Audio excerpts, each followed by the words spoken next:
من أعظم سور القرآن اللي لها سر عجيب في شتى أمور الحياة. وأتحدى بفضل الله سبحانه وتعالى أي إنسان يكون في هم أو في كرب أو في شدة أو في ضيق من الرزق أو حتى عايز ذرية، عايز زوجة، أي حاجة، وإحنا عارفين كلنا أصحاب حاجات.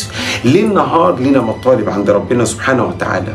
بالمناسبة الصورة دي لا تخطئ أبدا ولا يخطئ صاحبها أبدا في الوصول إلى هدفه بفضل الله سبحانه وتعالى، لا سيما لو أنت قمت في الثلث الأخير من الليل. وبالمناسبة الثلث الأخير من الليل يا جماعة بيبقى تقريبا الساعة 1، علشان ناس كتيرة قوي بتقول لك يا شيخ الثلث الأخير من الليل لسه هستنى للساعة 2 3. لا، احنا بنحسب أصلا الثلث الأخير من الليل إزاي؟ بنشوف المغرب تدن الساعة كام والفجر يدن الساعة كام، وبناخد دول ونقسمهم على الثلاثة، فهيطلع لك تقريبا الساعة 1.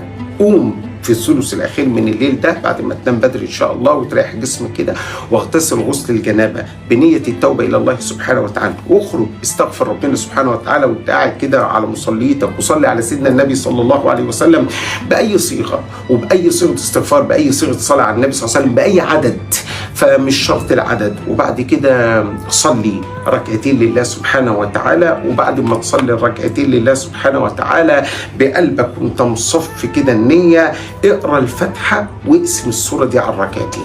اقرأ الفاتحة في كل ركعة طبعا، وتقسم السورة دي على الركعتين. ممكن تقرأها من المصحف، ممكن تقرأها من الموبايل، ممكن تقرأها من أي حاجة، وبعدين ادعي ربنا باللي انت عايزه، سواء في السجود، سواء بعد السلام، سواء قبل السلام وبعد الانتهاء من التشهد.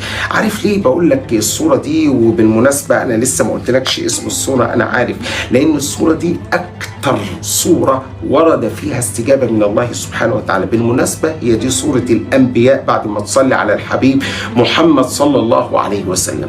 طب السورة دي بتسمى بسورة الاستجابة ليه؟ لأن أكتر سورة زي ما قلت لك ورد فيها فاستجبنا له. تعالى كده نبص كده في عجالة عشان ما ضيعش وقت حضرتك. ربنا بيتكلم على سيدنا نوح في نفس السورة، ونوحا إذ نادى من قبل فاستجابنا له فنجيناه وأهله من الكرب العظيم. العلماء يقولوا إذن هي لكشف الكرب والهم والغم. طيب نروح لسيدنا أيوب.